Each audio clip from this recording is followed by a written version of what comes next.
Welcome back, guys, to another episode of FAP, aka Farruski's Anime Podcast. And as you can see, we have a couple of changes here on the channel. The most noticeable one is Lewis's hair, which is gone, but we're going to get a bit more on that in a minute. The other noticeable change is the lack of Steve today. Now, Steve, he's on a spiritual journey, he says, and he can't attend today. So we have a substitute. We tried a lot of like big celebrities, but they all said no. So we kind of just ended up with this guy. Would you like to reveal yourself, sir, to the rest of the audience?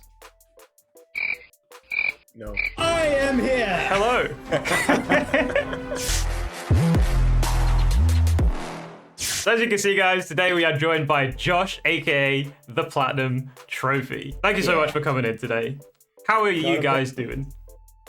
Fantastic. I can't wait to talk about One Piece. I'm so excited.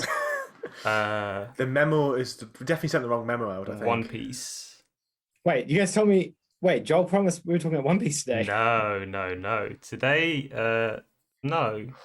Lewis? I don't know. Who did you get an email off? I don't know. My agent received an email from, I thought it was your agent or something like that. He was like, yeah, they're really keen to talk to you about One Piece. They know One Piece is your favorite anime of all time. They really want to get you on to have a chat about it. I feel like at the time, now this is maybe come back a little bit. I feel like, we're really clasping at straws. Yeah, we had like 10 minutes to get a guest, and I think someone might have just sent out like a very generic email and just. You might have got like 3 or 4 of them, and one of them might said One Piece, one of them might said Naruto, one of them might said a different show that we're going to talk about today. Josh, what's your second favorite anime? It's a show called My Hero Academia. Haha! Wow! Yes! What are the chances in that? No, it's I knew. Pretty massive coincidence. I knew the agents didn't make a complete mistake. So today we'll be talking about Josh's second favorite anime of all time. Now, the other elephant in the room is, of course, Lewis's hair. And R.I.P. I think we should have a moment of silence. It was down to here. Down to here when it got cut. It's no excuse. It's no excuse. We should have a moment of silence for the fallen man bun, I think.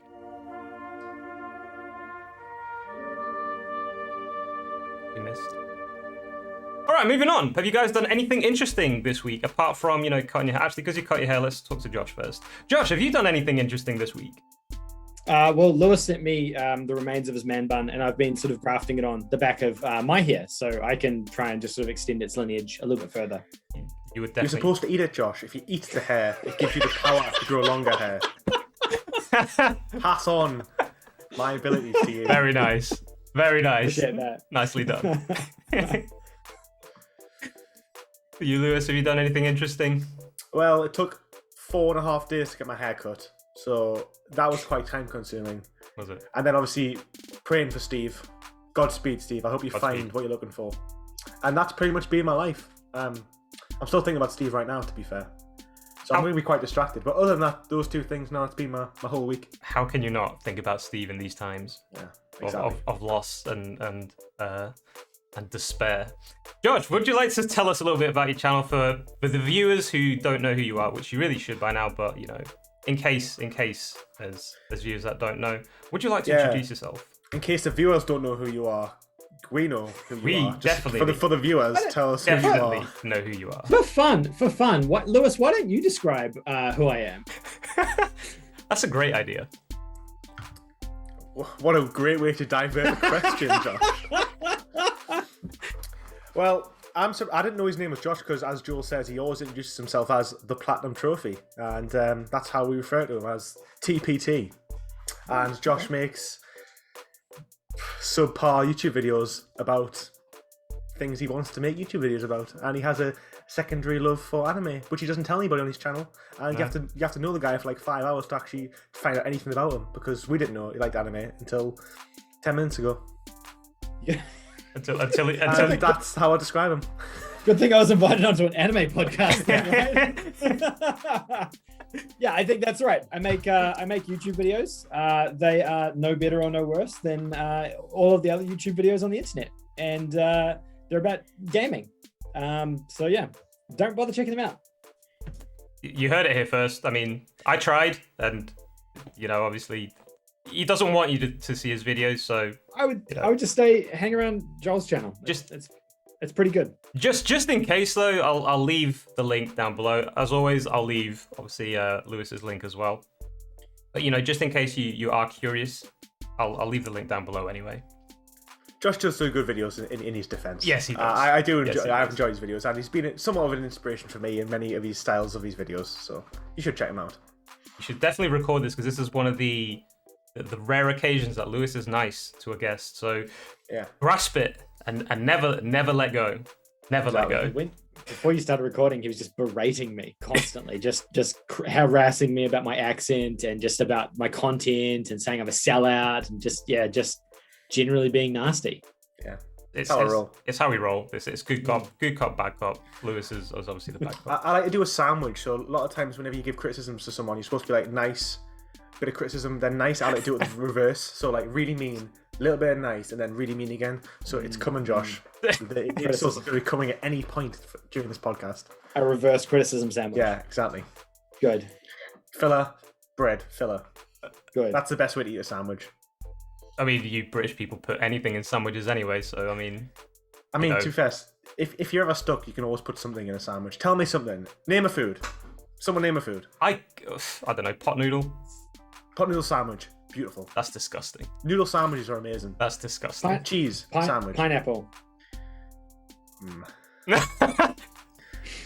You guys put chocolate around pineapple, okay?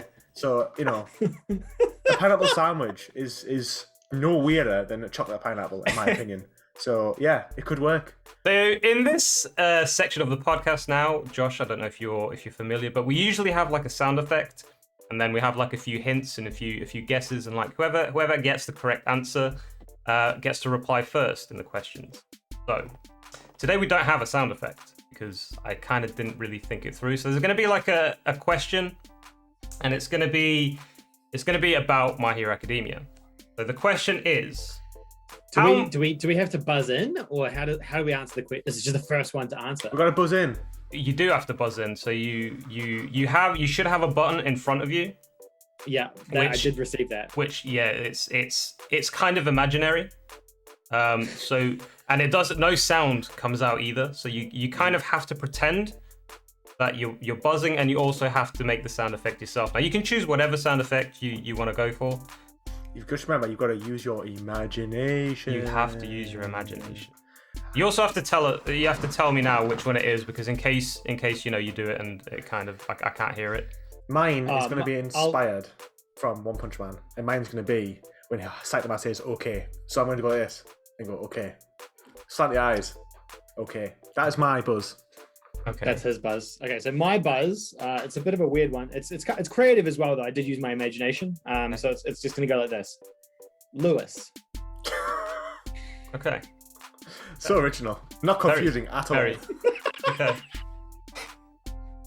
Right, so we have Lewis on one side, which is gonna do okay, and then we have Josh on the other side, who's gonna say Lewis. So this is gonna be great. This is gonna be fantastic. Thank you guys for your creativity and making my job so easy. Right, the question is, are you ready? Yes. How many teachers are in the UA school? Closest answer wins.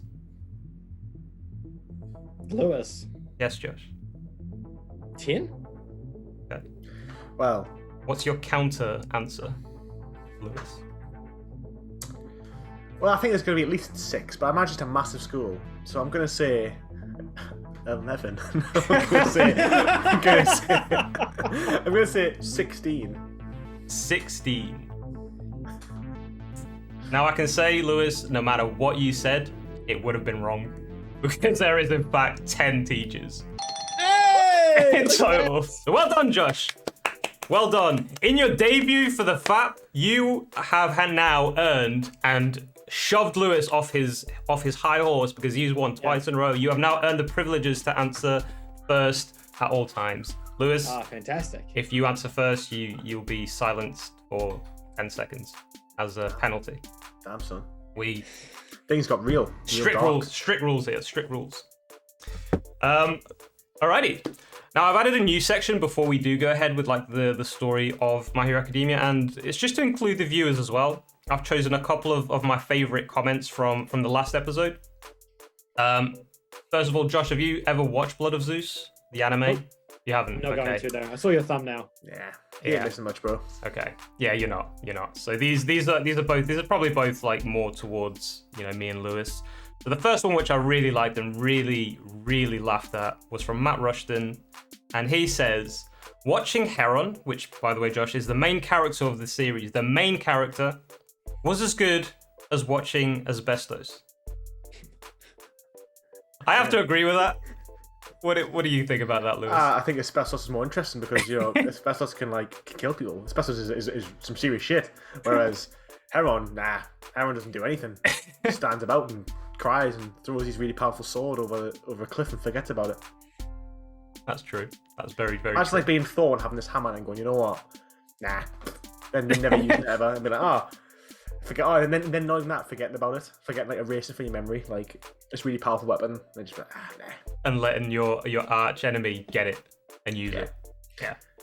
The second one that was interesting. This one you know actually, Lewis, because you've already replied to it. But I thought it was funny, and it's from Terrell Mattress, and it only says no explanation to this statement.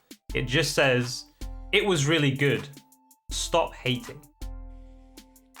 I mean, to be fair, like, we have no problem with counter-argument, different opinions of ours, but what I would love for you to do is, if going forward, if you disagree with what we have to say, please elaborate on it, because, you know, we have opinions, and we went into a deep dive into why Blood Zeus wasn't a great TV series in general, and I think it was quite a lot of detail and quite in depth. And to someone just to say that, it's kind of like, well, come on, man, tell us why. We want to know why. Yeah. Because maybe there's something we've missed. Maybe we didn't look at things in the right light. But just being like, it was good, kind of like, is just. Yeah. I don't know if you noticed, Terrell, but the episode was like a good hour and a half. It was like your answer. That comment was basically, am I saying, do you like burger or do you like pizza? And it's you answering with yes.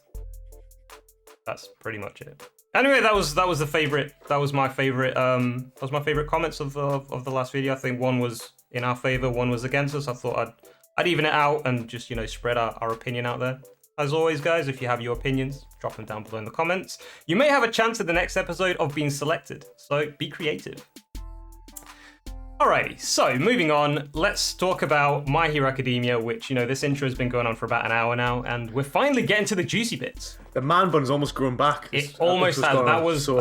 That was my goal all along, is to see if that glory would come back, but alas, it's failed. Let's forget about that. So, My Hero Academia is an anime. Surprise, surprise. It's basically set in a world where 80% of the population has a superpower. Although in there they call it quirks. So I think it's set in the future. It doesn't really narrow it down what sort of year it's set in, but I'm guessing it's like a little bit into the future. It is set in Japan though, and it basically revolves around a kid called Midoriya, which is in fact one of the small percentage that does not have a quirk. Now this is mostly set in a school with, you know, it's, in my opinion, it's a good anime. It's got superpowers, it's got, you know, it's everything. It's very similar to One Punch Man, I think, in like the genre, where it's like, it's funny, it's got action, it's, you know, it's good for like a newbie. We're only we're only talking about season 1, which consists of 13 episodes. So very short, well worth a watch. Wait, I think I'm getting a call. Hello? Hey, it's Vaultboy Steve here. Ah, it's Steve. Sorry I couldn't be there live with you guys, but hey, this is what happens, right? Time zones. We're going crazy, we're going timey-wimey. Josh with Australia, we're in the UK. It's crazy, it's like a full day ahead. Either way, I'm here via satellite to provide my opinions, so... He wants to share his opinion. Hey, not too bad, right? Maybe. Most important question, as always, of course, is it fappable? Josh. Yes. It is. Perhaps we should explain our backgrounds with My Hero Academia first, because both of you have already watched all 5 seasons, haven't you? Yes, we Whereas have. I've only watched 1. And Josh is obviously quite a big fan because he's obviously got the clothing line available at discount using code Josh. 20% off. Okay, I'm a huge fan of the show. I think it's fantastic. I think it's like, in a nutshell, the way I describe this to people is that it's anime's answer to Marvel. It's like Japan wanted to get on some of that Marvel action, and just having Marvel wasn't enough to do that. So they wanted to create their own superhero universe. And I think, like, I guess Dragon Ball is kind of a superhero story as well, to a degree, just different. This is, I think, the best superhero shonen that exists. I think I rate it higher than One Punch Man myself as well. So, but I've watched all 5 seasons. Talking about season 1, I think season 1 is fantastic. I think it's a brilliant season. I think the show probably does get worse as it goes on. Season 1 starts so strong that the whole arc is fantastic. But yeah, I don't know how much detail you want me to go into. I'm not sure like how much you want me to elaborate. What do you want me to say? We're still in like the spoiler-free territory. Yeah, so, that's fine. Just beware of like spoilers. That's a pretty good explanation. Wait, Is My Hero Academia fappable? I'd say yes. I did plan to watch it 1 episode, maybe a day, and just work through it slowly, but that ended up turning to 2 episodes, to 3 episodes. Before I knew it, I couldn't even go to sleep that night. I tried going to sleep. I had to get back up just to watch it on my phone. I had to see what happened. It was that addictive, so to say I watched it in 1 binge, damn right I did. Therefore, it is fappable. the question to you is, what is your first impressions of when you started watching My Hero Academia? Like, what did you think like when you first? I don't know if you saw the trailer, but when we spoke about watching it, what were your thoughts? Wait. My first impressions were excited. I looked at the concept, 80% of the population now having quirks or superpowers, leading to supervillains and superheroes everywhere running amok. It was like a comic book on steroids, if you will. That really got me into it. That was a concept where I was like, this should be epic. I think it definitely is fappable to start with. I think it's definitely one of the stronger animes that I've watched. I haven't watched loads. I always say that. I know we're on episode 4 now, and I've watched literally like 5 animes. And other than maybe a few other here and there over the years, not including Dragon Ball Z, blah blah, when I was a kid.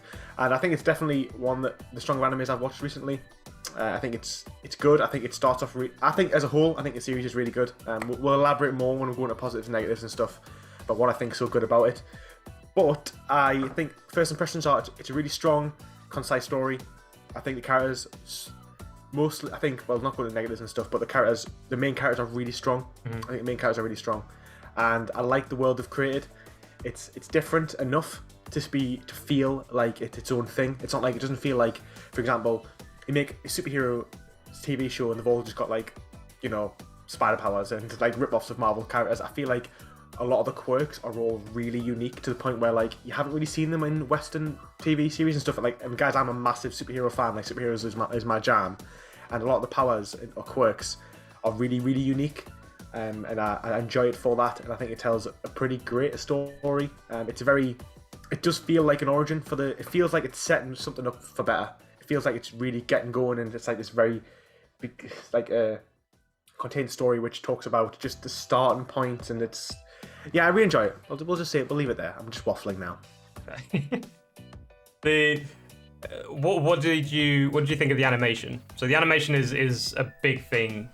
I think when you do watch an anime, they do need to do it right. And As for the animations, well, that was alright. It was fairly average. It seemed hand-drawn most of the time to my eye, but I'm no expert, of course. Although you did get the odd digital shot in there, which was super obvious, like in the first episode with the moon and the earth. That was a really gorgeous shot, by the way. But there was nothing groundbreaking, nothing that really stood out to me. But at the same time, I didn't really notice too many of those cost-cutting techniques where they're constantly just panning a single frame. Maybe there was, maybe I just didn't notice. But overall, I'd say the animation was average, not the best I've seen, not the worst, but it worked. What are your thoughts on the animation, Josh? It's clean. It's surprisingly clean for a new shonen, which is what season 1 is, essentially. They did a really good job. They didn't cut any corners on it. And yeah, I don't know anything really about the manga and how long that was going, what kind of a following that potentially had before the anime started. So I'm not really sure if it was, big in Japan before that kicked off, and that's how they knew the investment level. But comparing it to Dragon Ball Super, it's night and day. So, yeah. Yeah. About you, Lewis? I'm in this position where I haven't watched loads of anime, and the anime I have watched is all scattered amongst the past 20 years. So, like, I've just been watching Naruto, came out in 2002 to 2007. I've been watching Blood Zeus, which came out in 2020, but then again had like a limited budget sort of animation. And One Punch Man, which came out in 2013. I don't think the animation is as good as One Punch Man. One Punch Man came out in 2015. It's not as good as One Punch Man. One Punch Man has so much more going on. But I do think it's a really good. It feels like it's quite basic, but really good. And I think it doesn't. There's no. I didn't notice any parts where I thought, okay, that looks like it's putting zoom ins to extend the life of the series or anything like that. On a whole, I'd say it's pretty positive. I would say it's good, like a 7 out of 10 animation. I can't be too negative. I don't think there's been anything overtly flashy though, either. I agree. I think the animation is really good. I think it's very similar to One Punch Man. It's your typical good Japanese animation. I think for an anime. The colors are really flashy. They're very bright colors. Very there's a lot of when they are doing their special moves. There's a lot of effects and stuff, which is what you want to see. I think it's pretty similar to One Punch Man. I think the only difference is what I could tell is One Punch Man. It feels a bit more mature because I think My Hero Academia is more based around kids. I think they're maybe trying to attract more of a kid audience. I would say it feels teeny at best. I think it feels like it's for a mature audience, to be honest. I think. Like I've watched I've watched Naruto, which is like it's set in its target is like teenagers, and it does feel more mature than Naruto, and it's not as there's no blood in it like One Punch Man. I would say there's a lot of crying in it. Like Uzuki. Oh yeah. Uzuku, what's his last name? Midoriya. He's always crying. He's always crying. And there's a few weird cuts which you can feel are definitely come straight out of the manga. Do you want to have really wide eyes? It's kind of from this weird angle. And they use a lot of that. It's not necessarily negative, but there's a lot of just so much crying. I think it's probably someone cries every 10 minutes in it. Yeah. On that, we can actually move on to the negatives. I wouldn't say it's a negative, but it gets a bit. You can kind of understand why he cries so much is because this kid wanted. Well, I don't want to go into spoilers, but he had a dream, and his dream was shattered, and then his dream came to fruition. So you can understand the sort of emotion he's going through. But I do agree. I think he cries a bit too much. Yeah. I think maybe we're going to do a positive negative after spoilers as well, because I've got a lot of. I would say most of my negatives are spoiler related. Yeah, so, we can do that. Yeah, so if we do, so let's do as spoiler free as possible negatives. Josh, do you have any negatives on the show? On season 1, I mean, there might be some weird pacing in there, but I think it's generally pretty good, I would say. My negatives would be specifics, so I probably can't really talk about them without going into spoiler territory or talking about beyond season 1. That's fair. Yeah. So the same with those. On the whole thing, I don't have that much negative to say about it, to be honest. I generally had a really good experience with the series. I think it's really good. It is Fappable. It's a really good anime. The season 1 is anyway, and I think my negatives are when you're looking at things to nitpick. Yeah. And I would say they are spoiler related. But on the whole, I don't actually have that many particular negatives, to be honest. Yeah. Other than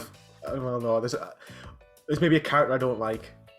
We get that coming to spoiler stuff. And yeah, I think I agree. There's not a lot of noticeable negatives. I don't think.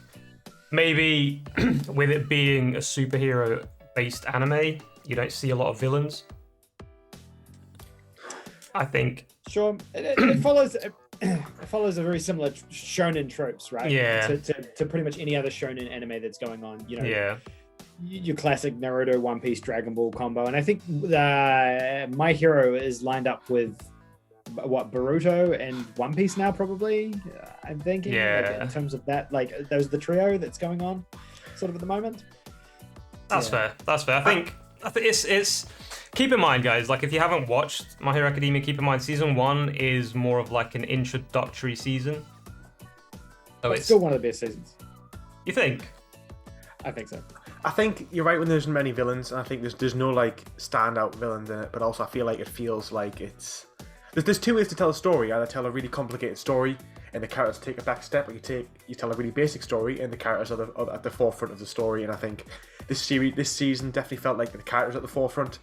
And because of that, I remember when I got to season 6, I was obviously episode 6, I was watching it thinking, okay, I need to do our show notes, negative. Any villains I don't like, and I was thinking there's no villains really yet. But I didn't feel like that was negative at all. To be honest, I felt like it was more about Midoriya and Midoriya. Midoriya. You just call him Deku. Deku, yeah, Deku. Yeah, Deku. My notes say Izuku, and I was like, and then you're referring to him as his surname, Deku. I think it's all about him, and I think he's generally a really good character, really likable character. I think being focused on him is positive, but it does definitely suffer from some tropes, and I think as I'm watching, because I'm watching a lot of anime quite consecutively, some of the stuff you kind of can just swap in and out, and there's always, why is there always a really powerful good guy, like to the point where he just shows up and wins, and I feel like this show does suffer from that. Not as much as others, which I want to talk about a little bit later on when we talk about characters, because it's not as generic, but it does have that a little bit.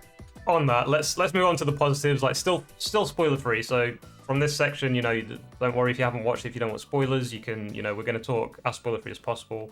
Josh, what would you think are the most positive things out of the show?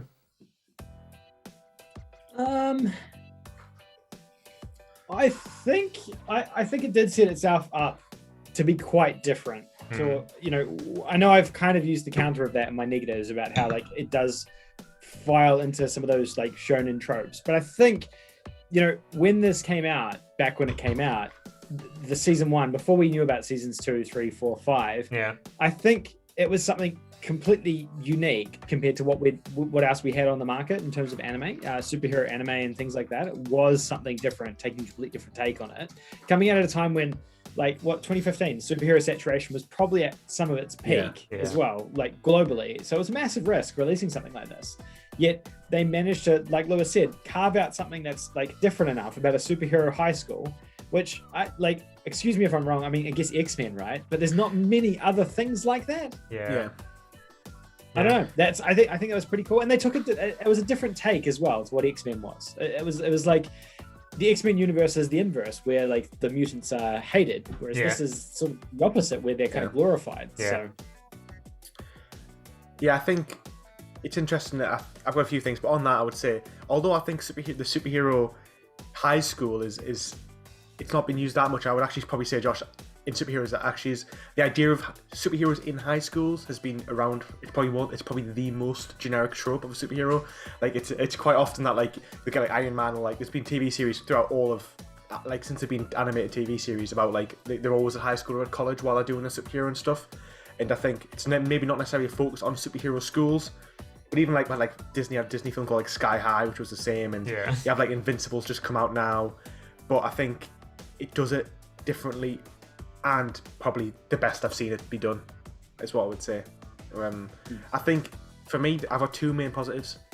Firstly, there's no fillers at all. It's a very concise story, and you could have easily stretched this out to 30 episodes and just put in some background stories about certain superheroes at the high school and stuff, which wouldn't have been out of place. But because it's so concise, it's paced so well. It's just one arc essentially. It's just Deku getting into school. It's not really a spoiler. Him going into school and just starting his first year at high school. That's not a spoiler. It's obviously what you'd expect. And it's really good and it's concise, and I enjoyed it. Well paced generally.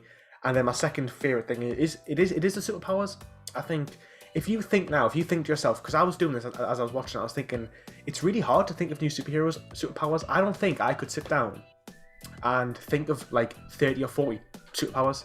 I don't think I could do it. Like I'd struggle. I probably could, but they'd all be inappropriate. I think. Well, there you go. They'd all be like 18 plus. But 30 superpowers that like most of them haven't been done before as well. A lot of them are quite different. Yeah, they are. And I really like as well. I'm not sure because I've only watched season 1, but a lot of the kids' powers. So this isn't a spoiler. I'm not going to say any of the powers or anything, but basically all the kids' powers all come at a cost. So it's kind of like they all haven't mastered their abilities yet. So it's like they'll use their abilities, then they use it and they get so fatigued or something happens to them where like basically they're incapacitated. And I really like that. And I feel like it sort of sets the idea that you can be a superpowered kid, but you'll never master it until you're older. And it has like more of a purpose. Like Spider-Man at 16 years old, he was like fighting like Green Goblin on a bridge and like saving people's lives. He was already Spider-Man. Yeah. And he was already doing all this stuff. Like, and it feels like this time it's kind of like, well, actually, no. When you're a superhero and you're a kid, you have a lot to learn. You might not be able to master your powers for 5-10 years, and I like that a lot. I felt like it was just a different way of telling it again. Yeah, and, I agree. I think it's again. I'm going to not compare it, but I'm gonna put it along like the same sort of line as One Punch Man. It's very easy to watch. You know, it's got action, it's funny, it's, you know, superhero superpowers. Who doesn't like superpowers? Who doesn't like watching superpowers and like OP characters and stuff? It's very newbie friendly. So if you guys don't watch anime, it's very easy for you guys to get into it. It's not, you know, it's not very deep. Well, it kind of is deep with some of the story elements, but I mean, it's not. You don't have to think a lot. You could just enjoy the show and enjoy the story that they're telling. It's a pretty good anime. I think it's probably one of the best. Like you have been hearing us say. Yeah, I think that's a really good point. Like, as far as anime goes, like recommending an anime to someone who hasn't watched it before, I think this is a really good beginner anime. Because, like Lewis said, it's like 20-minute episodes, very digestible. There's not too much there that's gonna. If you're having a bad day, it's not gonna make your day worse. You know, it's just easy to watch and simple. There's no filler. You can normally churn through a few of them at a time. Yeah, it's pretty good. Yeah, I mean, I watched 8 episodes yesterday, so like over the course of the day. And it was just so easy watching. Yeah. So I would say, however, I think One Punch Man is better, considerably better, in my opinion. I wouldn't say One Punch Man. I don't think My Hero is just very funny. It's like, you know, it's not funny. It's just One Punch Man is like actively funny, and I think it tells a better for considering they're both the same length. One Punch Man is it takes on a better journey. Like more stuff happens in it, whereas My Hero Academia is a little bit slower. The thing is with that. Yeah, go on, Josh, go on. No, you go. All I was going to say is, like, it's different because with My Hero Academia, you're telling more than just one character's story. With One Punch Man, you're essentially just telling one character's story, really, especially in the first season. It's only really Saitama's story that they're telling. Whilst in My Hero Academia, there's at least 3 different characters that they really concentrate on. And I think that's maybe why, you know, with One Punch Man, they can afford to do like a bit more comedy, because after like episode 3 or 4, you already know who Saitama is and you already know that one punch and that's it. That's all it's going to take. Whilst in this one, there's a bit more struggle. And like touching on what you said as well, because there's always a consequence to when the powers are used, that makes it more of a struggle, because no matter how strong Saitama's punch is, there's never really a consequence of danger to himself. He never really sacrifices anything in himself. True. Were you gonna say something, Josh? No, just I sort of agree. I think like as the show goes on, there are various arcs in the show that tell different stories where they cycle in different main characters. And I think contrasting that with One Punch Man, which was 2 seasons, I think there hasn't been a third, right? 2 seasons. Like two seasons, like 12 episodes per season. I think it's pretty short comparatively to. I think My Hero is over 100 episodes now, I believe. With season 5. You know, you could look at Saitama's story as a single arc of My Hero Academia when you look at it as a whole. This is knowledge you might not know yet because you haven't seen the rest of the series, obviously. But I think with that like forethought, I think that sort of does differentiate the 2 of them quite significantly. Also, the beauty with no fillers is the difference between a constantly ongoing anime compared to a seasonal anime. This is why they have such a big break between. And personally, I think I prefer seasonal anime. I think anime like Naruto would maybe benefit in being more enjoyable if it was seasonal, rather than having so many fillers in between. But obviously with a lot of like the popular show, and it's the same with One Piece. One Piece has a ton of fillers as well because it's just ongoing all the time. And it's just, that's the money side of things. I think it's they try and pump as much money out of these shows as possible, and sometimes it kind of ruins it. Yeah, I mean, going back to Naruto, I actually found that when I finished the story that there's like 60 episodes of filler, and although it isn't canon, I'm never going to read the manga, to be honest. And I actually think half of them are pretty good. So on that, I would say actually, it's not the end of the world if they do it right. It just depends, because some people just love the anime, so it doesn't matter if they're getting more or not. Like, so there's pros and cons, I guess. No, it's different. It's different people's opinions. To be fair, like I prefer it seasonal. You don't mind the fillers, which is.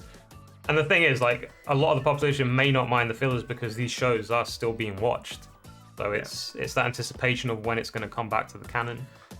I mean, I as someone who prefers concise stories, I actually think I prefer the likes of One Punch Man and My Hero Academia because it is more concise, and I don't want to watch through. Like Naruto and Shippuden's coming up like 600 episodes. Like that's going to be a struggle to watch. Like I preferred both One Punch Man and My Hero Academia to Naruto. So I think because Naruto's it's too long, and there's a lot of nothing happening, but there's still good stories, just not great stories. Yeah.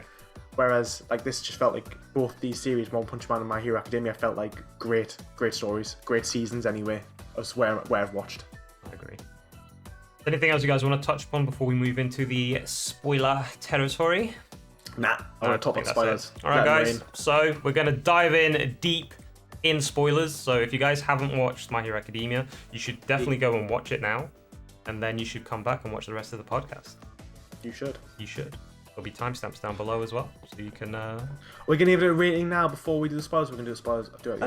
Yeah, we can do a quick rating now with like a quick, like a non-spoiler rating. Can we do point? Does it have to be a solid number, like 8 out of 10, or can we do like an 8 point something? Whatever you want to go with. I think you can both go first. I'll have to add Steve's in as well for the average. Who's gonna go first? You, Josh. You won the game. You won the game. Josh. I won the game. Right, You're the lead. I don't know. I'll leave the commentary for when we talk about the next part, but I'll give it a plus ultra out of 10. Wow. Yeah. Okie dokie. What about you, Luz? Do you have a more precise score rather than a plus ultra out of 10? I did really enjoy it. I don't have that many negatives. I feel like it'd be unfair to give it less than an 8. I think I'm going to give it an 8.5, 8.5 out of 10. I did really enjoy my time with it. That's fair. What about you, Joel? I'd give it a solid 9. All right, guys. Now we're going to move on to spoiler territory. So, like I said, if you don't want spoilers, go watch My Hero Academia. You could literally do it in like an afternoon. You could binge through that easily in an afternoon. You should go do that, and then you can come back and watch us ramble about the spoiler territory, which is actually where the juicy bits come in. Now, as juicy bit number 1, what are your guys' favorite characters? Wait. As for favourite characters, I only really had one, and that was Deku. You know why, right? He's an underdog, and you know me, I love an underdog story. Seeing him go from humble beginnings, being born quirkless in a world of superpowers, like how more underdog can you get than that? That's why. It was annoying at times, which we'll get into later, but overall, I would say he was the standout character that I just really like, that never give up attitude, and that's what he is. Josh. My favorite character from season 1 is All Might. I think he is. I think he's the standout character of season 1. He is kind of like the. I don't know. I like what All Might stands for, and the symbol of peace, and that whole sort of concept. He's essentially Captain America. If you're sort of down to brass tacks, he's that symbol of hope and peace in the world. And I just think the message behind that is really, really cool. And I don't know, it's probably, I'm not a massive Marvel or DC guy, so superheroes never resonated with me. I like the DCU, but I'm not a fanboy or anything like that. So this is probably the first time like a proper superhero has really resonated with me in any way. And I just think that message behind that is pretty cool. I imagine for someone like Lewis, like that whole thing has been done a million times, though. Yeah. All right. So, All Might's a hard one. All Might's like Saitama. He's really likable. I think it's hard for you not to like All Might because of what he is and what he does. If you had to choose another character that you're really fond of that isn't All Might. Me? Yeah. Or Lois? Me? My second favorite character isn't really in season 1 very much. Todoroki is my second favorite character. He's in season 1, but he just doesn't feature. He's the ice guy. Oh, okay. Yeah. Cool power. He's a cool character, but he doesn't really have a huge role to play. No, he doesn't. No, he doesn't. That's fair. fair. A very minimal role to play. So that's fair. That's why I went to All Might because No, that's fair. What about you, Lewis? Was your favorite character or characters? I think I just want to touch on All Might first. I think it's hard not to like him. I think Josh is right. I think he's kind of like Superman, or he's kind of like a cross between, because Superman maybe doesn't represent as much of peace. He does kind of, but it's kind of like if Captain America and Goku, A baby.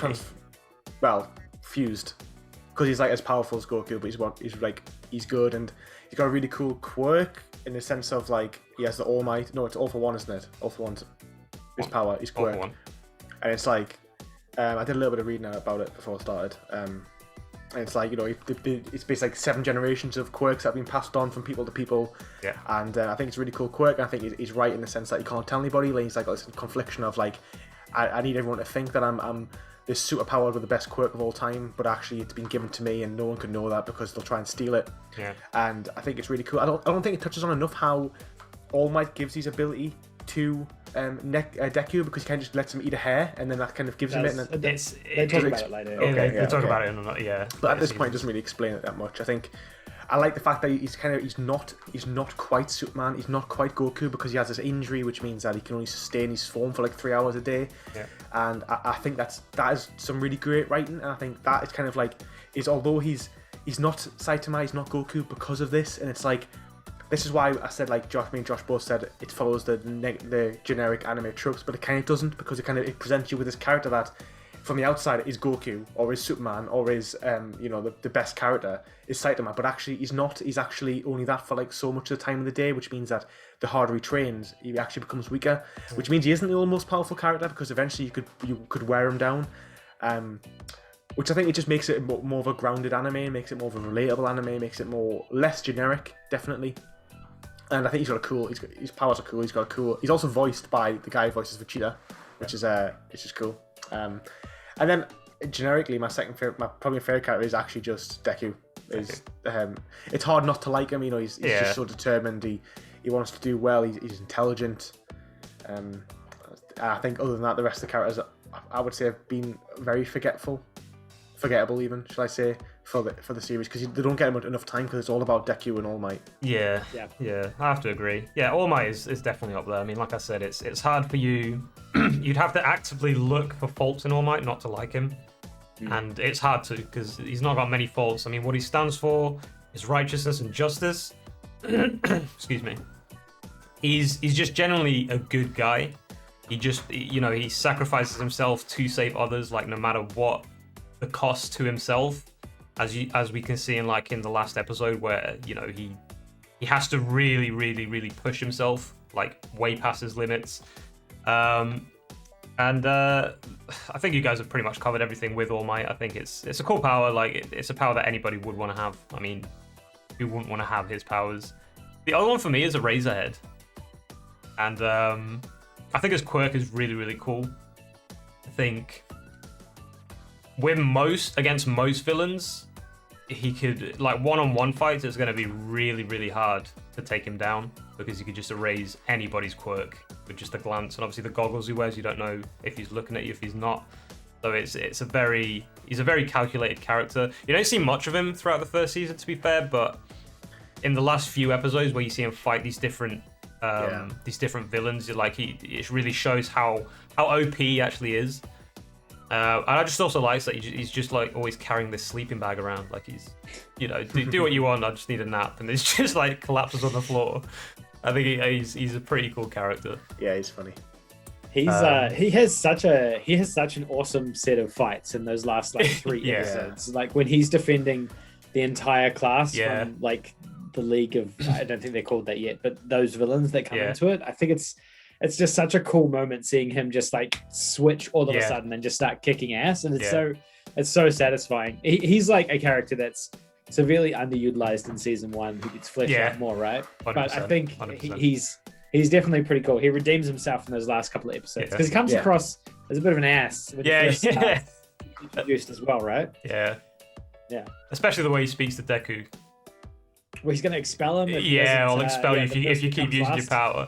And then you realize he's actually protecting him, because the more he uses it, he just wrecks himself all the time. Like he's, the next one is like villains, but I don't think we see a lot of villains to like create like a hate relationship with them. Wait. Favorite villain? I can't really choose one, believe it or not. Not because it was bad or anything, just because most of the villains seemed fairly on the same level. They were all fairly bland, and therefore I couldn't really pick one out in good faith, because you can easily choose a standout character when they literally shine to you, but when they don't, when everyone's on the same level, it's hard to choose one. And I refuse to choose one based on that limit alone. I don't want to falsely choose a favourite villain when, honestly, all of them were kind of bland. They all seemed like henchmen to me, so what else can I say? The main bad guy, well, the main bad guy of season 1, I forget his name. What? I forget his name as well. Yeah, Kashan.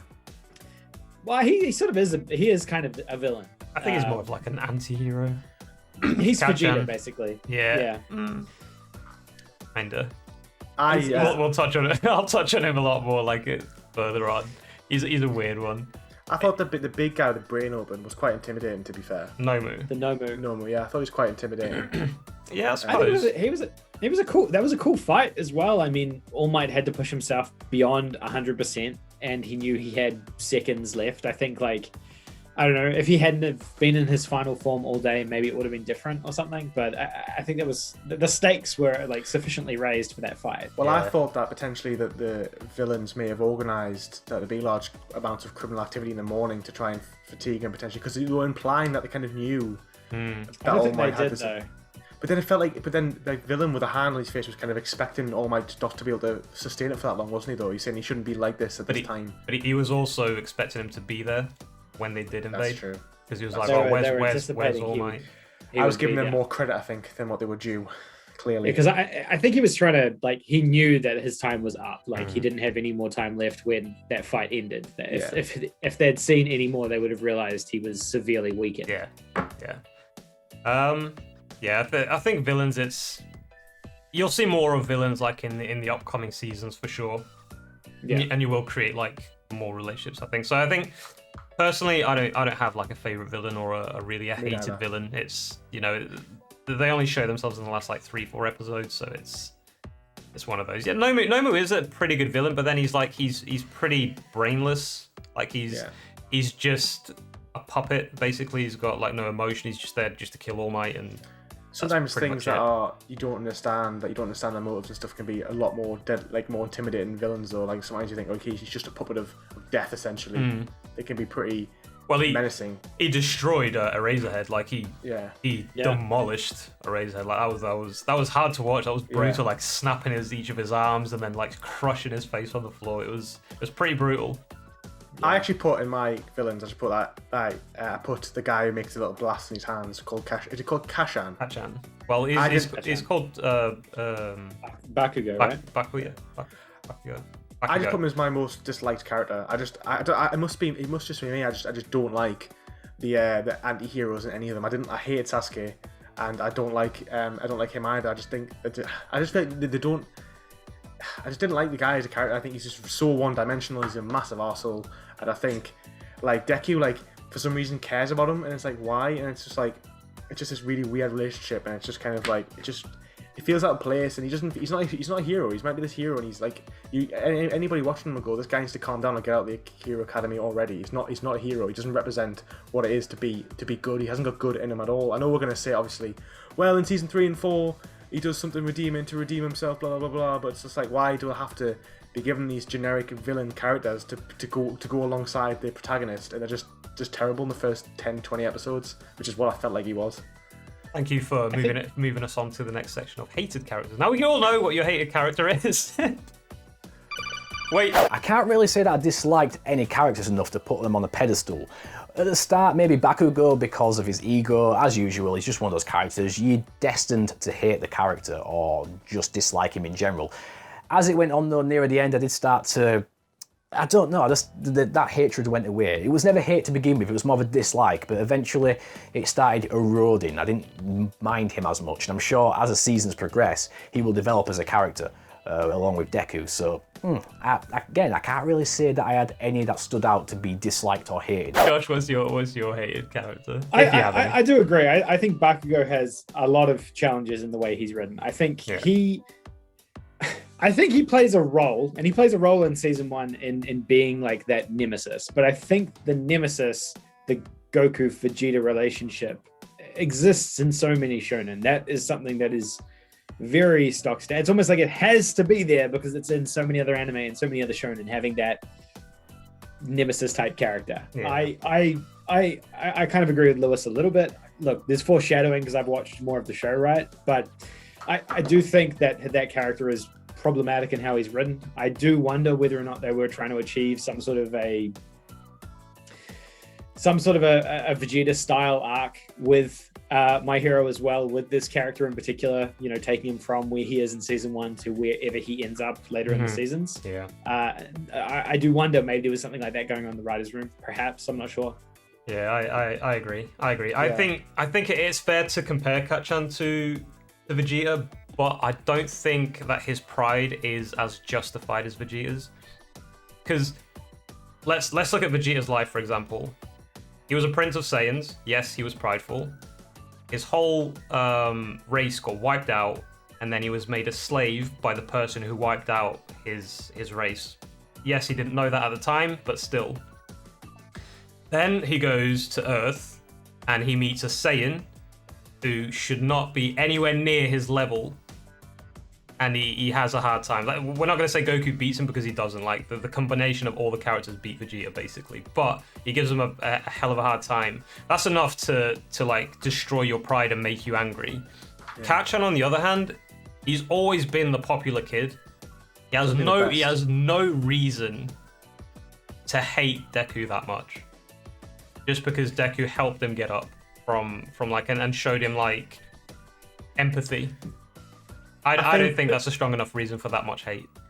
I agree. I agree. I think because he's the bully, really, before they introduced that second element of why have you been hiding your power this whole time, which is kind of how he presents the, like, hate towards him when they start the school together. I was going to say, I think the thing about Vegeta is, I think people forget, and I think that it took like 200 episodes to redeem Vegeta. Like, come episode 120, he was still snapping necks, killing people in very, very horrible ways. He wasn't really redeemable until very late on, and I think if I'd watched the first 2 sagas of Dragon Ball Z, I probably would have said, I don't like Vegeta at all. I wouldn't have liked him. So maybe it's just my intolerance for arrogant characters. I think arrogance is a massive flaw in someone's personality. But I don't appreciate massively arrogant characters. But again, the difference is Vegeta never claimed to be a hero. If anything, he was just always after being the strongest in the world, no matter who he had to, like, wipe out. Kacchan, on the other hand, he says, I'm going to be the #1 hero. Like, dude, you can't be a hero with that much hate and that much pride, where you just think of destroying somebody else without thinking of anybody around you. It's kind of like if Darth Maul decided he was going to become the best Jedi. Exactly, yeah. You know, it's kind of like it doesn't work, it doesn't make sense, but that the thing is the fact that, like, no one's ever challenged him on it in his whole life because he's so entitled. He's had a really good power. He's bullied everybody in his life, probably his family, and that are all afraid of him. And he just thinks, I'm going to be the best. I'm going to be the best hero, because that's, like, kind of like for the wrong reasons. Like, heroes are admired the most, blah blah. And he wants it definitely for the wrong reasons. And I think One Punch Man touched on that as well a little bit, and the fact that, like, the S-rank heroes become basically, like, just massive egotistical egomaniacs, in the sense of that they're not even heroes anymore. They're just sort of like puppets of wealth and symbols, and it's kind of like, well, that's kind of what he aspires to be. And is that what the heroes are like in My Hero Academia or not? I don't know yet, because I haven't really had any of the heroes other than the teachers fleshed out. And if you're a teacher, you know, you're different to being like it's different. It's different. You know, you've got that ability to want to give back. So you definitely are. If you could have everything, and you choose to be a teacher, that says a lot about your person. Yeah. So I don't know what the heroes are actually like, if they're going to be like that or not. And that would obviously, there's always that argument that in the real life, would heroes actually be as pure as they are in the comics? You know, the TV show The Boys touches on that a lot. I haven't seen it, but it touches on the fact that, like, basically, you know, what actually would real heroes be like, and then are they then setting the example for the youth? And is that kind of like what I can't remember his name, whatever he's called, Blasty guy, is that kind of what he wants to be? Just all the bad things and the superficial things that being a hero offers, that's what he wants. Massive tangent here, but, you know, don't like him. You should watch The Boys, you'd really enjoy it. By the way. I know. I think, like, the foreshadowing is interesting. Coming from, like this dialogue coming from someone who hasn't seen the rest of the seasons. I think it's really, the conversation's going to be really interesting when we talk about seasons 2 and 3 and 4. 5. I think once Lewis has caught up and watched those as well, I think it's going to create an interesting dialogue, because it can be seeing someone's like evolution or opinion change one way or another, or get stronger maybe about particular characters in the show. So I think like there's probably people watching this now who are sitting there being like, "What are you talking about, Lewis? You have no idea." But it's interesting. Keep in mind with that information in mind. Yeah, keep in mind, guys, we are only looking at season 1, and Lewis has only watched season 1. Although me and Josh have watched the other seasons.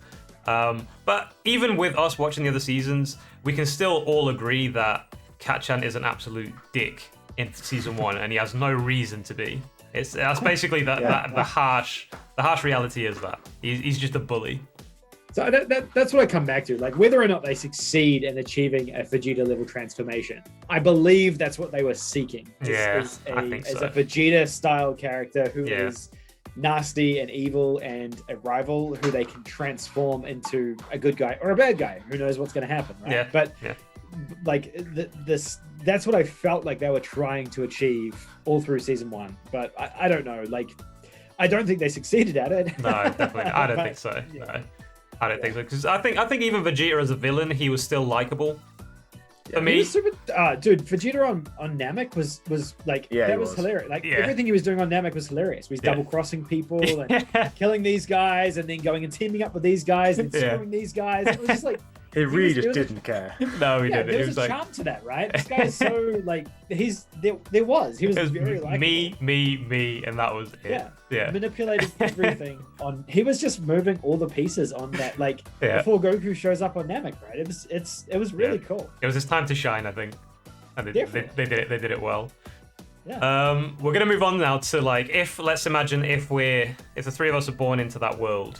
If you could choose, I'll let you guys choose 2 quirks combined together. Not all for one though. No. I mean, I thought about it, but actually, you can do all for one. But you say no, because that's just everyone would choose that, wouldn't they? Surely. But you just choose all for one. Of course you would. So no all for one. But you can do all for one, but you end up like Deku does when you use it. If you want to choose all for one, if that's going to be your quirk, you can use it, but your repercussions are the same as Deku's, and there's no nurse to cure you, so the damage is done permanently. Damn, son. Yeah. So you just die. Yeah, pretty much. Or become a cripple. Either or. Wait. If I had to pick 2 quirks, it would have to be Bakugo's nitroglycerin-laced sweat, because he's got the ability to combust that sweat into explosions, which is a fairly cool ability, and when used with the right equipment like his gauntlets, he can harness those explosions into terrifying force. I'd combine that maybe with Erasure, because being able to look at an enemy and erase their powers, essentially making them helpless, seems like a good combination. You set your enemies up, you make them helpless, and then you obliterate them with your explosions, right? Go on, Josh. Yeah, go on, Josh. There's like so many downsides to all the characters. I would say Ida, because he's got the jet engines, he can run really fast, and I like running. It's my favorite sport. But then it kind of ruins running as well, because he's just going so fast. Yeah. His quirk doesn't make sense. What do you mean? How can you be born with machinery in your legs? How is that a quirk? Like, it doesn't make sense, because like surely a quirk is a naturally occurring part of like existence, and you can't. Oh, I've been born with a robot leg. It's but you're not born with your quirk though. It manifests after I think you're 4 years old. Yeah, but quirk starts manifesting. So he just started growing metal pipes through his legs. It's the same. It's the same as the dude that shoots the tape from his elbows, isn't it? It's the same thing. Yeah, but that could be organic tape. I suppose you could say, well, maybe the guy with the tail. The pistons are organic. Well. They're not metal. Maybe they're organic pistons. That would make sense, to be fair. I love how deep you get into these things. Like, this cannot happen because you cannot be born with jet engines in it. You've got to think about superheroes realistically to make them more grounded. I like that power though. It's like a cool outside the box power, but it kind of like is a double-edged sword as well. Yeah. The other one is the other power that's kind of cool is, well, there's a lot of powers that are kind of cool. I don't know. I don't think I'd want any of them. I think they'd all cause problems in life. But maybe Todoroki's ice powers as well. You'd be a lightning fast ice guy. I reckon that's cool. It's also really hot in Australia, so yeah. You'd be like the ice dude in The Incredibles. But half your body would always be hot though, Josh. So half the body would always be hot, and half it would be cold. Yeah. Yeah. I don't know. I could only think of. I didn't want to use all for one. I felt it was too generic. And then one of the ones I would definitely have is is it Denki, the electric powers? Oh yeah. The human Pikachu. I was thinking of these powers, and I was thinking, okay, well, if I have them, it's kind of like, well, they're going to mature and become more powerful, and that was the impression I was getting, that all these characters all have massive flaws in their abilities, but long term they're going to be really powerful characters, because that's why they're in the best hero academy school.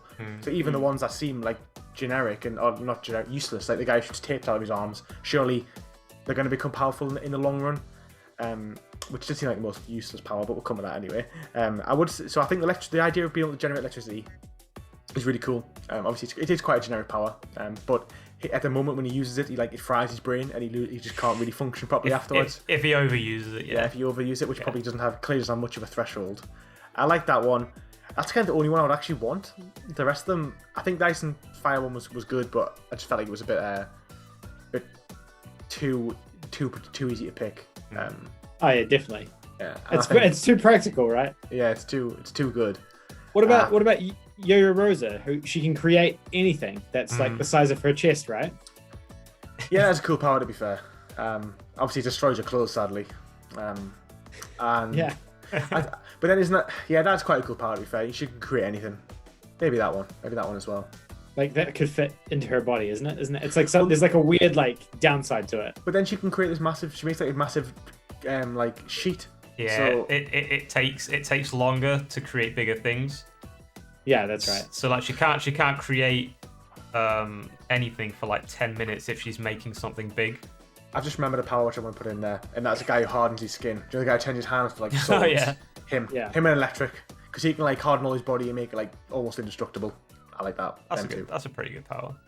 Yeah. What about you? I'm gonna be pretty generic, and I'm gonna put Eraserhead's quirk with Todoroki's with the ice. So I'd cancel out your quirk if I was in a fight with you, and I'd just freeze you to death. That's fair. Easy win. Good combination. We'll move on to the most useless thing since I know we've touched on it a little bit. Wait. As for the most useless thing, I would have to say it's Deku's crying. Now, don't get me wrong, there's nothing wrong with crying, right? It's a natural emotion, but when it comes to Deku, at the start I can understand why he's crying throughout the story, but even up until the last episodes, he's still crying. He bursts out into tears at the most stupid times, to the point where I almost started hating that as an aspect. I was rolling my eyes every time he started crying. I was like, dude, come on, you're being a wimp, don't cry this much. There's a place for crying and there's not a place for crying. This ain't it. What the hell is wrong with you? Yeah, so the most useless thing, it was Deku's excessive, keyword excessive, crying. Josh, what do you think is one of the most useless things in My Hero Academia? The most useless. That one. Why did you have toilet roll in your desk? It's not. It's a receipt. Oh, It's very loud. that is very loud. Yeah. It's very blowing out my speakers, my friend. Apologies. Crinkle, crinkle. You probably want to cut that out. Nah, leave it in. Crinkly, crinkly. Just turn me down for that bit. What was the question? Least favorite? No, most Useless. Useless. What do you think is the most useless? Oh, useless quirk. Mineta by far. He's terrible. He's supposed to be like a comic relief character, but he just comes across pervy. It doesn't. Well, the guy with the stick things in his head. Yeah. Yeah. He's horrendous. It's such a bad power. The great. What is Izuku's mum's power? Can she levitate things? Yeah. And dad can generate fire. Small things. She can small things. Right. So that's the thing as well. 80% of the population have quirks, but maybe only a small percentage of them actually have perks that are good enough to actually be superheroes. Yeah. Yeah, they're not all practical. Yeah. One might be you can turn on the microwave, which is kind of practical. That is pretty practical. Some of them are hindrances. Yeah. Ah, well. As you'll find out later. Some of them are just actually bad. Oh. Fair enough. What's your... The tape guy, I think his powers are just ridiculous. I think there's quite a few weird powers that don't seem that good. So the interesting part about that, I know I'm interrupting, I'm sorry, but Zero's power is literally Spider-Man. Yeah, I was about to say that. I don't understand. I was about to say that. Yeah, well, it's not the same, is it? But it's not web though. He's the closest to a copy of another character. Having a massive boulder here isn't as glamorous as But the webs aren't just what makes Spider-Man Spider-Man. I suppose they are the most spider-like thing. But no, I didn't. I didn't like it. Though. He's wrapping people up. He's like, I think he swings on them later seasons as well. Like it's. Oh, damn. He's Spider-Man.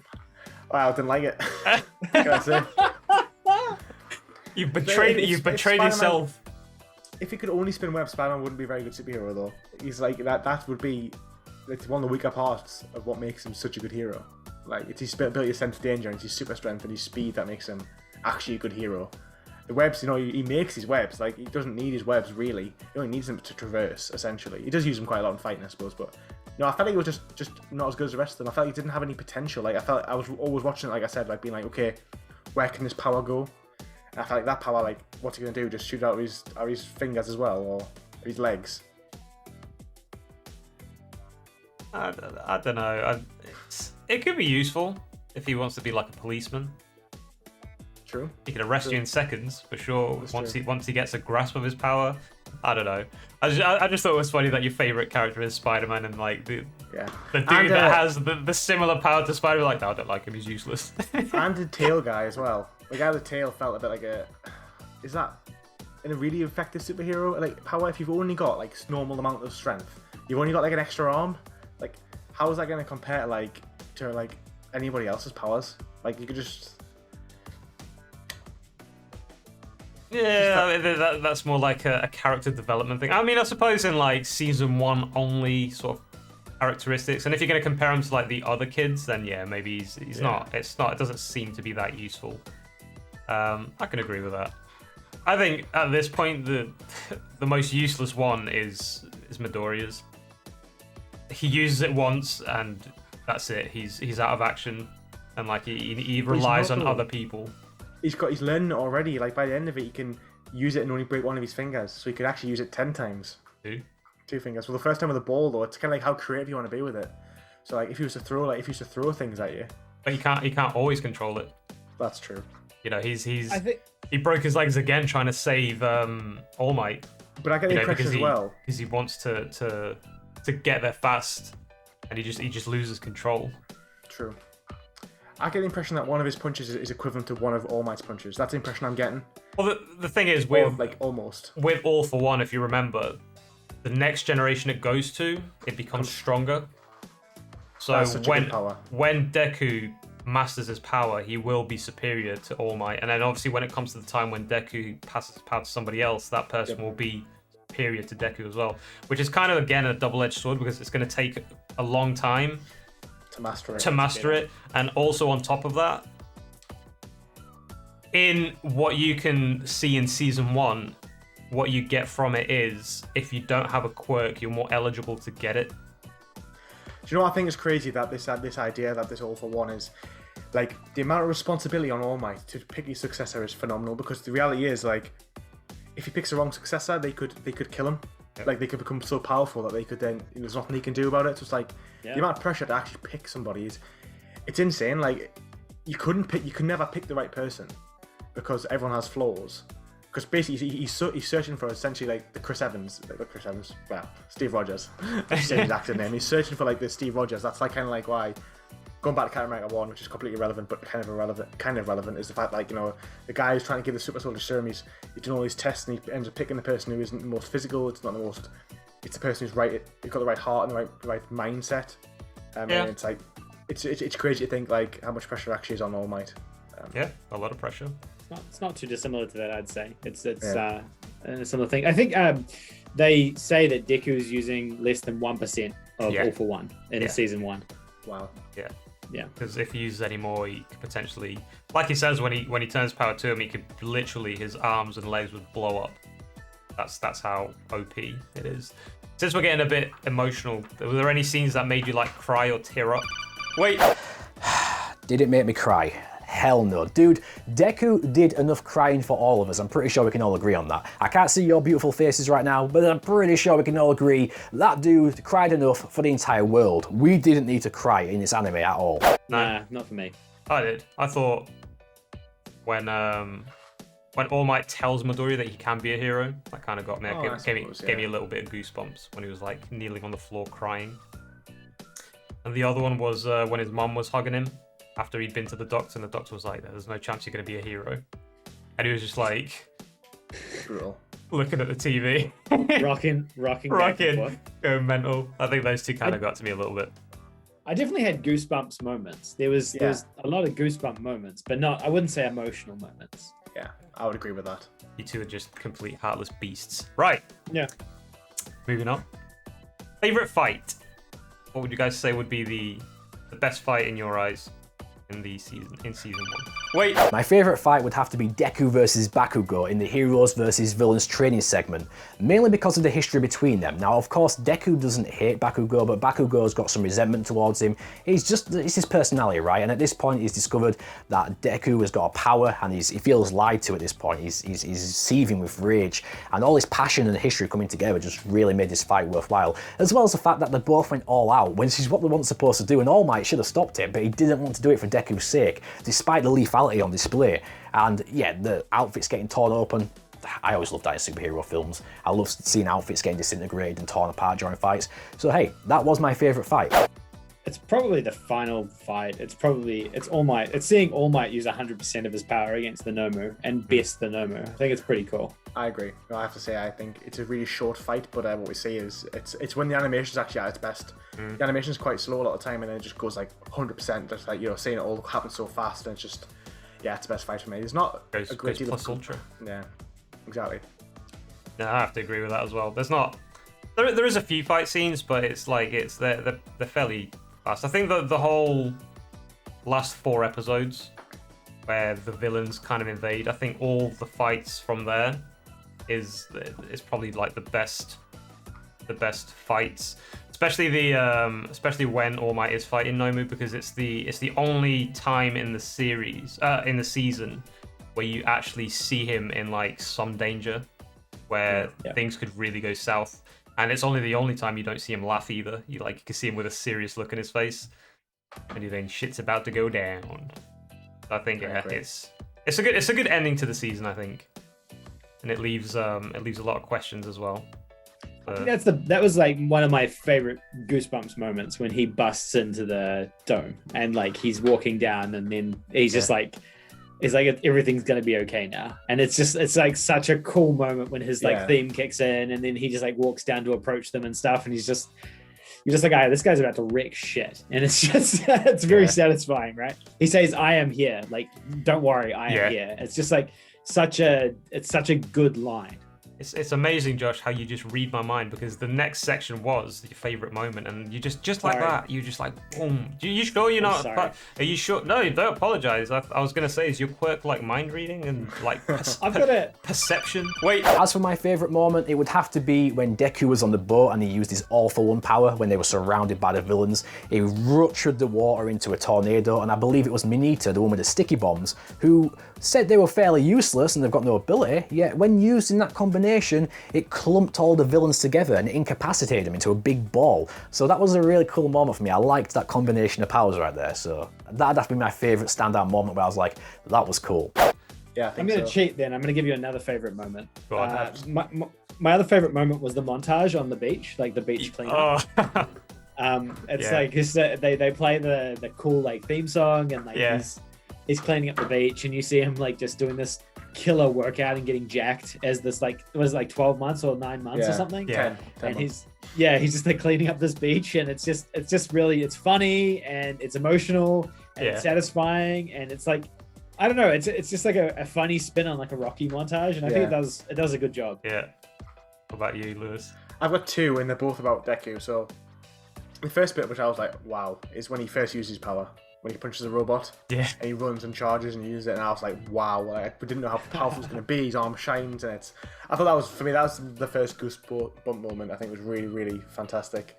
And then the second bit probably is when All Might is standing there, and he knows he's like used all his power, and you like what you know someone's going to happen, you know he's going to be saved. But I was like, actually, to be fair, I didn't know that. I thought maybe he is going to die. I wasn't sure. And when Deku puts himself again to try and help him, again, I was like that's why he's been chosen. It's because he's not afraid to put himself in danger. He's going to make the right decision, and it's kind of like when you have a 15-year-old kid who's prepared to make those decisions. You kind of know they're going to be a good person, and they probably were the right choice. Yeah, for me, I just think he's going to be such a good character going forward. And those moments for me should prove it. Yeah, I think. Go on, Josh. Go on. That scene where he's taking ownership of that situation, though, is just. They just do everything right. Like it doesn't Deku like try and talk him down. He turns to him, he like gives him a thumbs up. He's like, "It's okay." Yeah. Like, it's just like, it's just it's just the epitome of like a hero. Yeah, I agree. I think it says a lot when I think all three of us have the favorite moments are pretty much the same ones. The ones I've got on my notes is when Deku moves on his own to save Kacchan, when he has no quirk at all. He's already been in the sludge villain's grasp. He knows how dangerous this guy is, and then he just his body just moves on his own. He just goes to save him. That was a really, really good moment.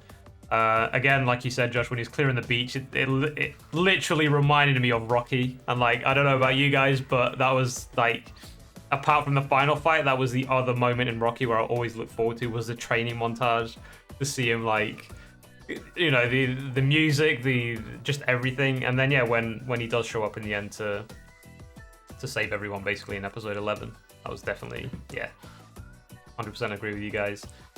As you all know, I like openings, love openings. This one, season 1 only has one opening. Wait. As for the opening, there's not really anything there that I was surprised by or that stood out to me. Put it this way, I watched the opening once and once only. What do you think of the opening, Josh?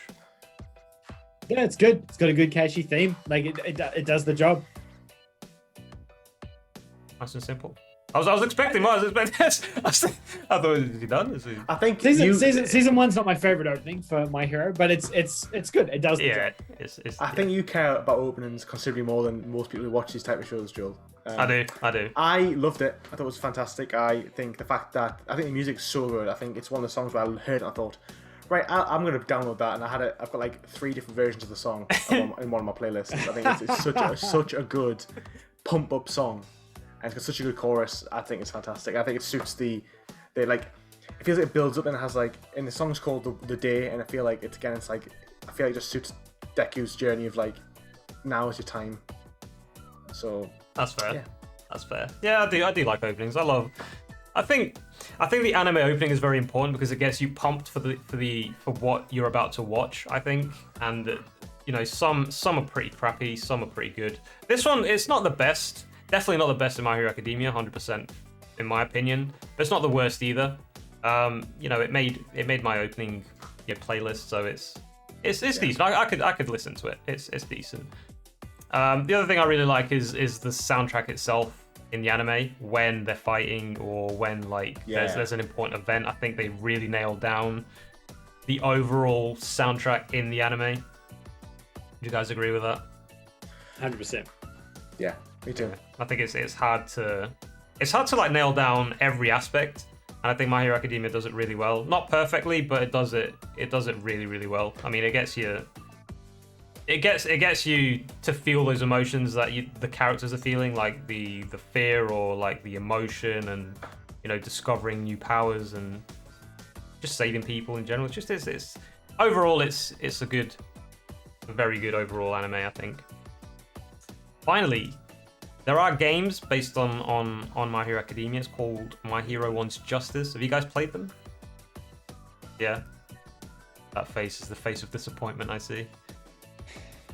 I actually made a video about this, and I haven't uploaded it yet. Oh. But I made. Do it. I made a video about this. Remember, guys, subscribe so you do not miss the video. You want to watch this upcoming If it video. ever comes into existence. So remember to subscribe. Tell Josh to upload that video. Tell him to upload it. Yeah, comment down Otherwise below. he won't. Upload. The games are pretty rough.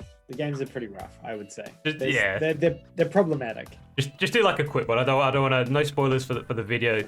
I'm sure if you guys want to hear an in-depth opinion about the game, remember to subscribe to Josh, and he'll release it. He'll release it soonish. It might be out, to be fair. By the time this comes out. Yeah, it probably will be out. Yeah, by the time this comes out. Yeah. I mean, I've not played it, but I've seen the trailers and I've seen the gameplay. It doesn't look like much. It looks like just your standard anime fighter game. I think it's going to be probably similar to One Punch Man. If you like the anime, you'll probably enjoy it to a certain extent. But Is it a 3D fighter? Yeah, it's a 3D arena fighter. It doesn't look like anything. It'll be garbage. Anything special. Yeah. One Punch Man was terrible. In my opinion, it's going to be hard to nail down an anime fighter the way they did with Naruto Ultimate Ninja Storm 4. Well, I'd say like 2 onwards. I think it's a fairly good game, and obviously Dragon Ball Z Kakarot is not Kakarot. Fighters is probably it's hard to reach that level with it takes a lot of attempts, doesn't it? Yeah, Dragon Ball Z had like 30, 40, 50 games, whereas Naruto's only had like 7 or 8. Yeah. Obviously, my heroes had 2. One Punch Man's had 1. Yeah. I think even like, to be honest, even comparing Naruto Ninja Storm 1, which came out in 2007, is better than One Punch Man because it's so like the combat's better. Like every character has their own set of combat, whereas their own special moves, own finishers. Whereas like One Punch Man is like, okay, there's 5 different attack types and they all have very similar moves. It's kind of, it's not as good. So yeah, if you guys have played the game and if you do enjoy it, let us know down below. We, as you know, we're very opinionated. You may agree, you may not. You may disagree, but you know, let us know down below. And like I said in the beginning of the podcast, there's always a chance that you may be, you know, featured in the next episode, whether it be good or bad. You never know. And now we come to the final score. So this is the score. We can go a bit more in depth. We can like score it with all the spoilers. Wait. As for a rating out of 10, I would have to say a solid 7. I would go higher, but like I said, it could use some improvements. We'll see as the seasons go on. I'm actually tempted to go through them all now because there's 4 seasons, right? And I'm tempted to just blitz through them just because I want to see what happens next. Because it was really addictive in that sense. You really did want to see what happens next. Hence me binging it in one go. And I'm tempted to watch the season 1 again, to be actually quite honest with you. But besides that, like I said, a few little things held it back. Like the villains, to me at least, seemed bland overall. Nothing stood out, so I'd like a bit more variety, and maybe you could raise the bar higher. But 7 out of 10 is solid for an anime, and honestly, I'm guessing it does improve as it goes. So, oh yeah, 7 out of 10. Josh, you still going for a plus ultra out of 10? Yeah, I can elaborate if you want me to elaborate a little bit more, but my score doesn't change. So we'll do a scoreboard, Josh. So what we'll do is we do like an average score. So say like we all out of 10, we all give a score of 10, and then we make like a combined average. So if you had to give it a score of 10, what would you give it for season 1? Well, I understand. I'm gonna stick with my score of a plus ultra. Out of 10. Okay. That's fair. We tried, guys. We did try. We failed miserably. I think. Can I clarify a little bit though? No, your time's gone. All right, we're done. All right, I'm joking. Go on.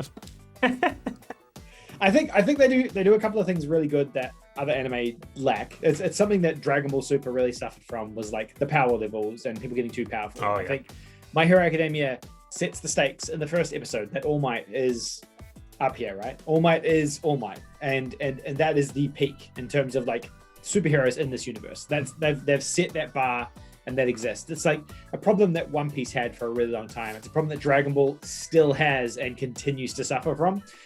But with All Might being here, and you know he's at the top, you can kind of identify where everyone else slots in beneath him in terms of the kids down here, and then as the other seasons go on, other superheroes, villains, and different things like that. I think that creates really nice standardized continuity over the whole series. You know the stakes, you know where things stand, you know where everything lies, and I think that's something that they just did so well as a thing. Like I think we talked about it last time when we were talking about Dragon Ball being one of the biggest things that Dragon Ball suffers from, right? Yeah. Too many power levels. I mean, after a certain point in Dragon Ball, power levels became irrelevant because I think once you reach like the Super Saiyan, the power levels like, oh, it's over 1 million.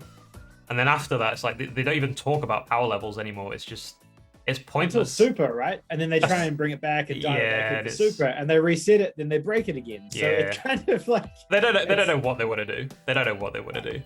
Yeah, I'm sure like it was something ridiculous. Like Super Saiyan Enhanced was like 65 million power level, and then you know there's like 5 power levels ahead of that, and you're thinking like, where does it end? Yes, you can't really put a number on it at the end, essentially. So putting a power to All Might, I think, kind of like grounds things and achieves that. The other thing, the counter that I never really got to talk about much before was, and it's not as much of an issue in the first season as it is in later seasons, but it does suffer from having such a big cast. you know, the cast is very 20 characters in the classroom, plus all your supporting characters, All Might and Mr. Aizawa and things like that, who are, I would say, these are regular characters, and maybe of that 20, they cycle a few main. Like season 1, let's say it's Bakugo, Deku, and All Might are probably the main characters. Maybe Mr. Aizawa a little bit as well. 100%. They're probably the ones they cycle. As you'll see, Lewis, they cycle characters in and out, and they switch around who the leads are. But I think it becomes a challenge to care about 20 characters. It's kind of another thing Dragon Ball suffered from with, you know, going from Dragon Ball to Z. Well, what do we do with all these characters we're leaving behind now? And they kind of just all exist, but they don't do anything of any substance. And I think, you know, we talked about it a little bit around superpowers. Some of them suck. Oh, yeah. And they're just, are they just there to have 20 people in the classroom? Are they just trying to fill a class of kids? And they wanted all these, like, instead of having background characters like in The Office season 1, they wanted to make sure it was like actually fleshed out with names and stories and stuff. But is there any benefit to that? Yeah, probably not. I also say, like, this is like going back on a negative, and it's just listening to you talk about that now has kind of reminded me, like, UA is meant to be where the kids with the most potential go to become superheroes. What the hell is that purple guy doing there with the sticky things? You know what I mean? Yeah. He's in the same class as these, like, you can see these, like, Todoroki with the ice and with the ice powers, and Deku and Kacchan. Like, what is he doing there? He's useless. I think he asks himself that a lot. You know. Well. Yeah. Lewis, go on. Your score. You reckon it's still an 8.5 after we spoke? Yeah. I don't have that many negative things to say about it, to be honest. I think it's on the whole really good. I think, there's a lot of characters. I can see why it could become problematic. Yeah. But I think, like, Naruto has a lot of characters. Not as many when you think about it. You know, it has like probably like 5 or 6 main teachers, maybe 10 to 12, 10 to 15 like students you actually see a lot of. But no, I think that maybe could be problematic going forward. I think my only negatives again is like the Vegeta guy, the guy who just put his character in to be like an anti-hero, but not really a bad guy. He just doesn't fit in with the whole superhero idea. And I think it's clear that Deku is going to be the most powerful. So it's kind of like, it feels like, again, it's like, it just feels very generic in the sense of, okay, he is going to be the Goku, he's going to be the Naruto, and they're going to be, like, I think the difference with Goku is, like, Goku's always, like, better than everybody else. Like, Naruto, like, I finished the anime almost, and he's definitely one of the strongest students, but he's not, like, the strongest in terms of what's going on in the world. Where it feels like it's just clear that Izuku's going to be the most powerful, and that's not necessarily a bad thing. It's just kind of, again, it just falls into a generic trope. But I suppose I'm looking forward to seeing his journey of how he gets from being able to not use any of his power to be able to use some of it. It's going to be an interesting journey. I think I'm just being a bit nitpicky, to be honest. I think on the whole, I do think it is really good. Yeah, as like a light for you at the end of the tunnel, especially season 4, you're gonna create like a lot of love for different characters. I've got one in mind specifically. I think Josh, you know exactly what I'm talking about. Yeah, you can see a lot of characters that have the hero mindset that, you know, sacrifice. They don't mind sacrificing everything. When I say everything, I mean literally everything in order to save like innocent people. And you create a lot of love for different characters. You create a lot of sympathy for different characters as well. And I think that's something that do good. So, as like I said, like a light for the end of the tunnel for you. In my opinion, the seasons get better. In Josh's opinion, they kind of get worse. I think season 2 is good as well, but I think it does go downhill a little bit. I think it gets very dark by the time season 3 comes around. It gets very... Season 3, 4, and 5 become just another shonen, in my opinion. But I think seasons 1 and 2 do a lot of stuff really unique. Okay. So, yeah, something to look forward to. You never know, you might like it, Lewis. It's one of those. I mean, I enjoyed season 3 and 4.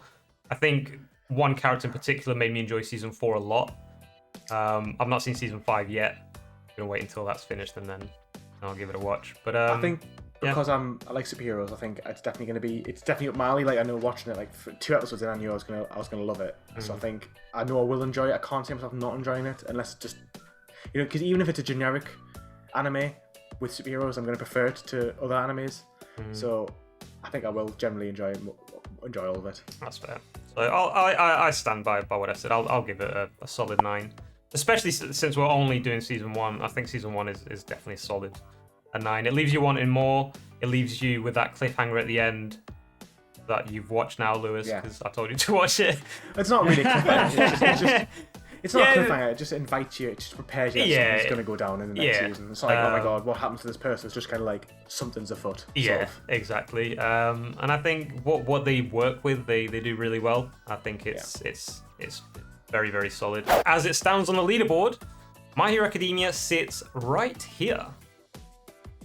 I think we've pretty much said everything about My Hero Academia. I think this has been quite a lengthy episode, I think. We're recording an hour and a half, but we'll see how long it takes. Is there anything else you guys want to add as like final notes? Josh? Go watch it if you haven't already seen it. It's really good. Yeah. I think if someone likes anime, you've probably already heard of it. Like someone who's new into it, if you like, who's coming from a pop culture, generic pop culture background, I think if you like superheroes, you'll like it. I think I think they're different, but I would say it's probably it's better than most Western anime superhero stuff you're gonna watch. I think a lot of like modern, so I'm not talking about like the live stuff, I'm talking about modern like animated stuff that do one of two things. Firstly, they don't tell you an origin, they just throw you in there and just, if you want to know what happened, how the character came to be, go figure out yourself. And I think that is this is a really good origin story of what's going on with Deku, and then just in the environment, it feels like a really good setup series. But also that is not to take away from it being a really effective and delivering a really good story. And, well, if you like superheroes, you like it, and if you like anime, you like it. So watch it. I think that's it's one of those. It's definitely a recommendation from all of us, 100%. After you watch it, comment down below what you guys thought. Do you guys have the same opinion as us? Do you not? Like I said again, maybe featured in the next video. Maybe not. Who knows? Anyway, that was it for this one, guys. Josh, thank you so much for being a part of this episode. You've been a great pleasure to speak to. Again, guys, I'll leave everybody's links, including Steve's, down below in the comments, so you guys go show them some love. Go check out the rest of their videos, and I'll catch you guys on the next episode. Bye-bye. Slow wave.